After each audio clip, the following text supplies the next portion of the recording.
নির্বাচন কিংবা ভোটার তালিকা তৈরি কাজ যে কোনো গণতান্ত্রিক দেশের জন্য এটি অত্যন্ত গুরুত্বপূর্ণ এবং একই সাথে ঝুঁকিপূর্ণ একটি দায়িত্ব।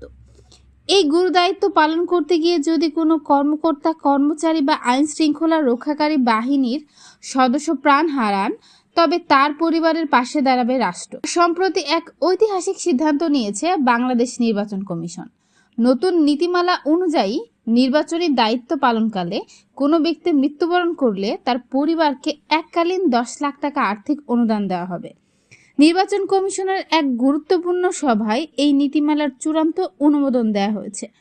কেবল মৃত্যুই নয়, দায়িত্ব পালনকালে কেউ যদি গুরুতর আহত হন বা অঙ্গহানির শিকার হন, তবে তাকে সর্বোচ্চ 5 লাখ টাকা পর্যন্ত চিকিৎসা সহায়তা দেওয়া হবে।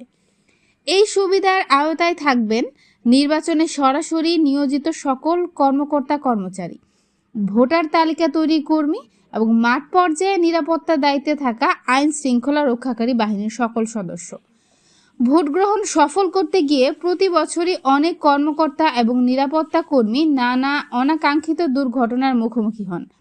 জীবন উৎসর্গ করা এই মানুষগুলোর পরিবারের ভবিষ্যৎ সুরক্ষায় এই সিদ্ধান্ত একটি বড় স্বস্তি। এটি মাঠ পর্যায়ের কর্মীদের কাজের প্রতি আস্থা এবং মনোবল আরও বাড়িয়ে দেবে বলে মনে করছেন সংশ্লিষ্টরা। ঝুঁকিপূর্ণ এবং নিরাপদ নির্বাচনী পরিবেশ নিশ্চিত করতে এই উদ্যোগ একটি ইতিবাচক পদক্ষেপ। দেশ গঠনে নিয়োজিত প্রতিটি প্রাণের সুরক্ষা হোক আমাদের অগ্রাধিকার। আতিয়া ইবনাত রিফা, ঢাকা 4।